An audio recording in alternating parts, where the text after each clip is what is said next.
കോട്ടയത്ത് നവജാത ശിശുക്കളെ വിൽക്കുന്ന സംഘം പ്രവർത്തിക്കുന്നെന്ന പരാതിയിൽ അന്വേഷണം ജില്ലയ്ക്ക് പുറത്തേക്കും. സംഭവത്തിൽ രണ്ടാമത്തെ എഫ്ഐആർ പോലീസ് രജിസ്റ്റർ ചെയ്തു. നവജാത ശിശുക്കളെ വിറ്റ സംഭവത്തിൽ ഈരാറ്റുപേട്ട പോലീസ് രജിസ്റ്റർ ചെയ്ത കേസ് തൊടുപുഴ പോലീസിന് കൈമാറും. പ്രതികളെ കസ്റ്റഡിയിൽ വാങ്ങി ചോദ്യം ചെയ്യാൻ അപേക്ഷ നൽകും. നവജാത ശിശുവിനെ വിൽപ്പന നടത്തിയതിനാണ് കേസ്. ഇക്കഴിഞ്ഞ ഫെബ്രുവരിയിൽ തൊടുപുഴയിൽ ഇതര സംസ്ഥാനത്തു നിന്നുള്ള യുവതി പ്രസവിച്ച കുഞ്ഞിനെയാണ് സംഘം വിൽപ്പന നടത്തിയത്. ജി ശ്രീജിത്ത് ചേരുന്നുണ്ട് കോട്ടയത്ത് നിന്ന് വിവരങ്ങളുമായി. ശ്രീജിത്ത്, ഇതിപ്പോൾ രണ്ടാമത്തെ കേസാണ്. കഴിഞ്ഞ ദിവസം തന്നെ ഇതുമായി ബന്ധപ്പെട്ട വിവരങ്ങൾ പുറത്തു വന്നിരുന്നു. ഒരു 6 മാസം മുൻപ് സമാനമായ രീതിയിൽ കുഞ്ഞിനെ വിൽപ്പന നടത്തിയെന്നാണ്. ഇത് ആർക്കാണ് വിറ്റതെന്ന് സംബന്ധിച്ചുള്ള വിവരങ്ങൾ ഉൾപ്പെടെ പുറത്തു വന്നിട്ടുണ്ടോ? മാത്രമല്ല, ഇപ്പോൾ ഇതൊരു ഒറ്റപ്പെട്ട സംഭവമല്ലെന്ന് വ്യക്തമായിട്ടുണ്ട്. ഒരു പ്രത്യേക സംഘം തന്നെ ഈ കേസ് അന്വേഷിക്കേണ്ടതില്ല. ആ രീതിയിലൊരു നടപടി ഉണ്ടാകുമോ?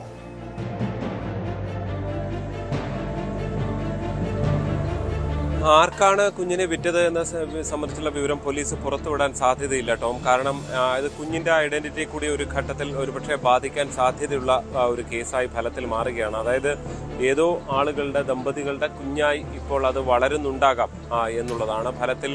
അത് അങ്ങനെ പുറത്തുവിടുന്ന അഡ്രസ്സ് ഉൾപ്പെടെയുള്ള കാര്യങ്ങൾ പുറത്തുവിട്ടാൽ അത് അതിൻ്റെ കൂടി ഐഡന്റിറ്റിയെ വെളിപ്പെടുത്തുന്ന നിലയിലേക്ക് കാര്യങ്ങൾ പോകും. അതുകൊണ്ട് തന്നെ ഇന്നലെ ജില്ലാ പോലീസ് മേധാവിയും സാബു മാത്യു മാധ്യമങ്ങളെ കണ്ടപ്പോൾ അത്തരം വിവരങ്ങൾ, പ്രത്യേകിച്ച് അന്വേഷണ പരിധിയിലിരിക്കുന്ന വിവരങ്ങളൊന്നും തന്നെ പുറത്തുവിടാൻ കഴിയില്ല ഈ ഘട്ടത്തിൽ എന്നാണ് വ്യക്തമാക്കിയിരിക്കുന്നത്. എന്തായാലും ഇന്നലത്തെ ഈ പുതിയ കേസാണ്, അതായത് ഈരാറ്റുപേട്ട പോലീസ് സ്റ്റേഷനിലാണ് പുതിയ എഫ്ഐആർ ഇട്ടിരിക്കുന്നത്. അത് തൊടുപുഴയ്ക്ക് കൈമാറുന്നു.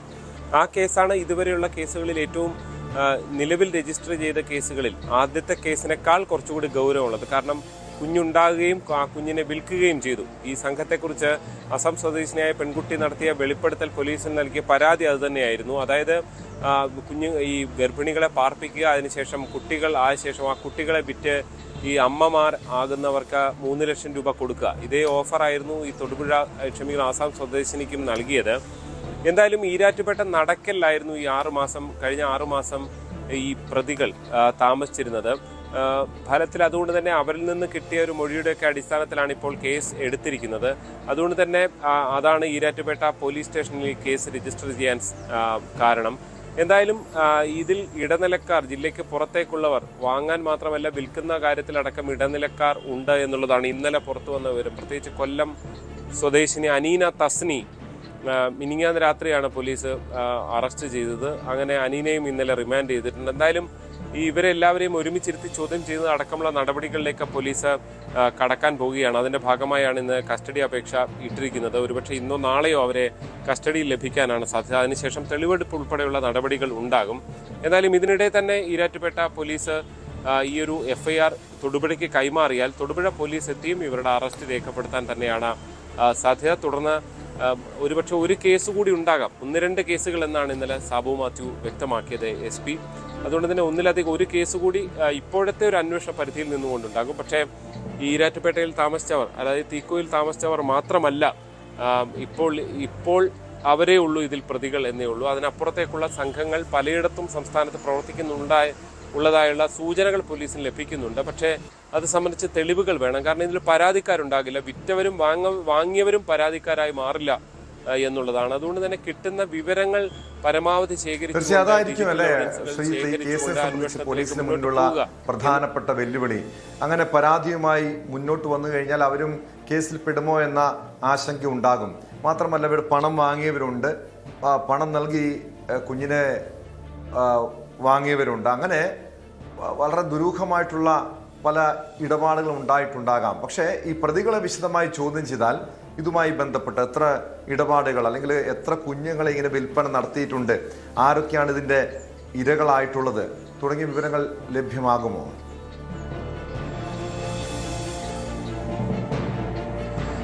അതാണ് ഇപ്പോൾ ലഭിച്ചിരിക്കുന്ന വിവരം, ടോം. പുതിയ കേസ് അങ്ങനെയാണ് വന്നിരിക്കുന്നത്. പ്രതികളിൽ നിന്നുകൂടി ലഭിച്ച വിവരം, അവരുടെ ഫോണുകൾ ഉൾപ്പെടെ പരിശോധിച്ചതിൽ നിന്ന് ലഭിച്ച വിവരം, അതിൻ്റെയൊക്കെ അടിസ്ഥാനത്തിലാണ് അങ്ങനെ കേസ് വന്നിരിക്കുന്നത്. പോലീസിനെ സംബന്ധിച്ച് ഇതിന്റെ ഈ സംഭവം ഉണ്ടായ ആദ്യ ഘട്ടത്തിൽ തന്നെ വാർത്ത പുറത്തു വന്നു. സാധാരണഗതിയിൽ പല കേസുകളും വരുമ്പോൾ പോലീസിനെ സംബന്ധിച്ച് അതിന്റെ പിന്നാമ്പറത്തുകൂടി ഒന്ന് യാത്ര ചെയ്യാനുള്ള സമയം കിട്ടും. പക്ഷേ ഇത് ആദ്യ ഘട്ടത്തിൽ തന്നെ വന്നതുകൊണ്ട് തന്നെ ഇതിലെ പ്രതികൾ പലരും ഒളിവിൽ പോകാനും മാറി നിൽക്കാനും ഒക്കെയുള്ള സാധ്യതയുണ്ടെന്ന് പോലീസ് കരുതുന്നുണ്ട്. അതൊരു വെല്ലുവിളിയാണ്. രണ്ടാമത്തേതാണ് ഈ പറഞ്ഞതുപോലെ ഇതിപ്പോൾ ആരെങ്കിലും ഈ ഇന്ത്യയിലെ ദത്ത് നിയമം അതിനെയൊക്കെ അതിക്രമിച്ചുകൊണ്ട് അതിനെ മറികടന്നുകൊണ്ട് ഈ കുഞ്ഞിനെ വാങ്ങി സ്വന്തമാക്കുക എന്ന രീതിയിലേക്ക് ഒരു നിയമലംഘനം നടത്തിയവരാണ് അവരും. ഫലത്തിൽ അവർ അങ്ങനെ നിൽക്കുമ്പോൾ അവർ പരാതി പറയില്ല. പിന്നീട് ഈ വിറ്റ് പൈസ ഉണ്ടാക്കിയവരും പരാതി പറയില്ല. ഈ വിൽപ്പനയ്ക്ക് കൂട്ടുനിന്നവരാണ് എന്തായാലും അമ്മമാർ എന്ന കാര്യത്തിൽ യാതൊരു സംശയവുമില്ല. അതുകൊണ്ട് തന്നെ ഇവരെല്ലാവരും ഫലത്തിൽ കുറ്റം ചെയ്തവരായി മാറുന്നു.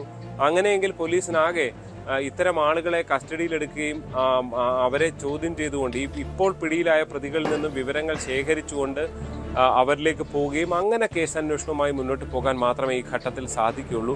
അതാണ് തൊടുപുഴ കേസിൽ, പുതിയ കേസിൽ ഉണ്ടാകുന്നത്. ഒരുപക്ഷെ ഒരു കേസ് കൂടി ഉണ്ടാകാനുള്ള സാധ്യതയുണ്ട്. അതിനപ്പുറത്തേക്ക് പോലീസിന് പോകാൻ കഴിയുമോ എന്നുള്ളത് വ്യക്തമല്ല. പക്ഷെ ഒരു കാര്യം ഉറപ്പാണ്, ഒരു കുഞ്ഞിനെ ആണെങ്കിലും വിറ്റിരിക്കുന്നു എന്നുള്ളതാണ് പോലീസ് കണ്ടെത്തിയിരിക്കുന്നത്. അതൊരു ചെറിയ കാര്യമേ അല്ലാതായി മാറുന്നു. നമ്മുടെ സമൂഹം എത്രത്തോളം മാറുന്നു, പ്രത്യേകിച്ച് അമ്മമാരുൾപ്പെടെ മലയാളികളല്ല എങ്കിൽ പോലും മലയാളികളാണ് വാങ്ങിയവർ. അതപ്പുറത്ത് ഇതര സംസ്ഥാന തൊഴിലാളികളായ സ്ത്രീകൾ, അങ്ങനെ പലരും ഇത് ചൂണ്ടിക്കാണിച്ചെന്നത് ഈ അവിഹിത ഗർഭങ്ങളൊക്കെ അല്ലെങ്കിൽ കുഞ്ഞുങ്ങളെ ഒഴിവാക്കാൻ കാത്തിരിക്കുന്നവരെ ഇവർ പല വഴിക്ക് കൂടി, പ്രത്യേകിച്ച് സോഷ്യൽ മീഡിയയിൽ ഉൾപ്പെടെ പല തരത്തിൽ വലവീശി കണ്ടെത്തുന്നു എന്നുള്ളതാണ്. അതിന് ഏജന്റുമാരുണ്ട്. അപ്പോൾ ഏജന്റുമാരുണ്ട് എന്ന് പറഞ്ഞു കഴിഞ്ഞാൽ അതപ്പോൾ സംസ്ഥാന വ്യാപകമാകും. അതാണ് ഏറ്റവും അതിശയിപ്പിക്കുന്ന കാര്യമല്ലേ ശ്രീജിത്ത്? കാരണം ഇതെങ്ങനെയാണ് യുവതികളെ, ഗർഭിണികളായ യുവതികളെ ഇവർ കണ്ടെത്തുന്നതെന്നാണ് ഏറ്റവും പ്രധാനപ്പെട്ട ചോദ്യം. കാരണം അവർ കുഞ്ഞുങ്ങളെ വിൽക്കാൻ തയ്യാറാകുമോ എന്നതുൾപ്പെടെയുള്ള കാര്യങ്ങളിലൊക്കെ ഒരു വിശദമായി തന്നെ ഇവർ ഈ ഇരകളെ കണ്ടെത്തുന്നു. അതായത് നേരത്തെ സൂചിപ്പിച്ചതുപോലെ അസം സ്വദേശിനിയായ പെൺകുട്ടി, 22 വയസ്സ് മാത്രമാണ് പ്രായം. നേരത്തെ ഒരു കുഞ്ഞിന് ജന്മം നൽകിയതാണ്. ഭർത്തൃ വീട്ടിൽ വലിയ പ്രശ്നങ്ങൾ ഉണ്ടായിരുന്നു. അങ്ങനെ ഭർത്തൃ വീട്ടുകാരുടെ ഭാഗത്തു നിന്നും ആ കുഞ്ഞിനെ ഒഴിവാക്കണം അല്ലെങ്കിൽ ഗർഭം അലസിപ്പിക്കണം എന്ന രീതിയിലുള്ള പ്രശ്നങ്ങൾ ഉണ്ടാകുന്നു. അതേ തുടർന്ന് അവർ ഇതിന് തയ്യാറാകുന്നു, ഈ കുഞ്ഞിനെ വിൽക്കാൻ തയ്യാറാകുന്നു. ഇതെങ്ങനെയാണ് ഇവർ ഈ യുവതികളെ കണ്ടെത്തുന്നത് എന്നത് സംബന്ധിച്ചുള്ളൊരു വ്യക്തത വന്നിട്ടുണ്ടോ? സമൂഹ മാധ്യമങ്ങളുടെ ആണെന്ന് നേരത്തെ തന്നെ ഇതുമായി ബന്ധപ്പെട്ട വിവരങ്ങൾ പുറത്തു വന്നിരുന്നല്ലോ. പക്ഷേ ഇത് കൃത്യമായും ഇത് ഗർഭിണികളായ യുവതികളെ കണ്ടെത്താൻ വേണ്ടി മറ്റെന്തെങ്കിലും, ഈ ഇൻസ്റ്റഗ്രാം അല്ലാതെ മറ്റെന്തെങ്കിലും വഴികൾ ഇവർ തേടിയിരുന്നോ?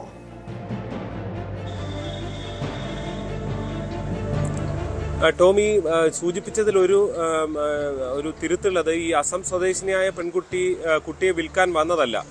ആ കുട്ടി ഇൻസ്റ്റാഗ്രാമിൽ തെരഞ്ഞിരുന്നത് ഇത്തരം ഗർഭിണികളായ ആളുകൾക്ക് പരിചരണം ലഭിക്കുന്ന കേന്ദ്രങ്ങളെ കുറിച്ചാണ് ആ പെൺകുട്ടി അന്വേഷിച്ചത്.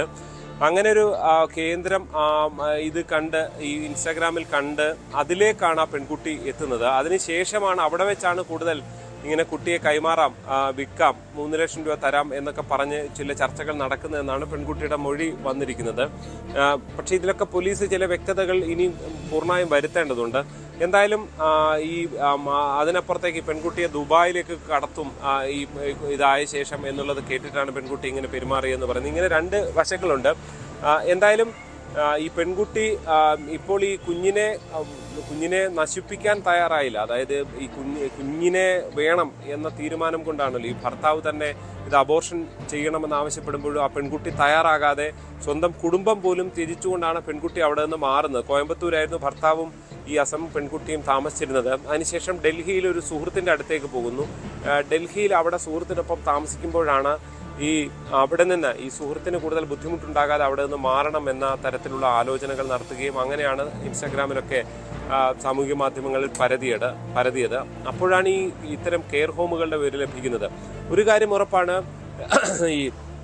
എവിടെയാണ് ഈ അവിഹിത ഗർഭങ്ങളുള്ളത് അല്ലെങ്കിൽ അതങ്ങനെ തപ്പിയെടുക്കുക എളുപ്പമല്ല. പക്ഷെ അതിനപ്പുറത്തേക്ക് കെയർ ഹോമുകളാണ് ഫലത്തിൽ ഇവർ ഒരുക്കിയിരുന്നത് എന്നുള്ളതാണ് ഈ ആദ്യത്തെ കേസിൽ നിന്ന് മനസ്സിലാക്കാൻ സാധിക്കുന്നത്. അങ്ങനെയെങ്കിൽ കെയർ ഹോമിൽ എത്തിയ ശേഷം അവരെ മാറ്റിയെടുക്കുക, അല്ലെങ്കിൽ കെയർ ഹോമിലേക്ക് വരുന്ന സമയത്ത്, അല്ലെങ്കിൽ ഈ കെയർ ഹോമുമായി ബന്ധപ്പെടുന്ന സമയത്ത്, ഈ സമയത്തൊക്കെ സംസാരിച്ച് കാര്യങ്ങൾ ഉറപ്പിക്കുക എന്നതാണ് ഇവർ ചെയ്തിരിക്കുന്നത് എന്ന് വേണം ഈ ഘട്ടത്തിൽ മനസ്സിലാക്കാൻ. ടോമ്, ഇത് പോലീസിനെ സംബന്ധിച്ച് ഇതൊരു ആദ്യ ഘട്ടമായതുകൊണ്ട് തന്നെ അവർക്ക് പല വിവരങ്ങളും, ഇന്നലെ SP ആകെ പുതിയൊരു കേസ് രജിസ്റ്റർ ചെയ്തു എന്നുള്ളതിനപ്പുറത്തേക്ക് കൂടുതലൊന്നും പറയാൻ തയ്യാറായിട്ടില്ല. കാരണം അവരെ സംബന്ധിച്ച് അത്രയും രഹസ്യ സ്വഭാവത്തിൽ അന്വേഷണം മുന്നോട്ട് കൊണ്ടുപോയാൽ മാത്രമേ ഈ കേസിൽ, കാരണം ഇതിൽ പരാതിക്കാരില്ല എന്നുള്ളതാണ് ഇതിന്റെ പ്രശ്നം. അപ്പുറത്തും ഇപ്പുറത്തും ഉള്ളവർ, കൊടുക്കൽ വാങ്ങൽ നടത്തിയവർ ആരും പരാതിപ്പെടില്ല എന്നുള്ളതാണ് ഈ കേസിന്റെ ഒരു പരിമിതി. അപ്പോൾ ആ പരിമിതിയിൽ നിന്നുകൊണ്ട് പോലീസ് അന്വേഷിക്കുകയാണ്.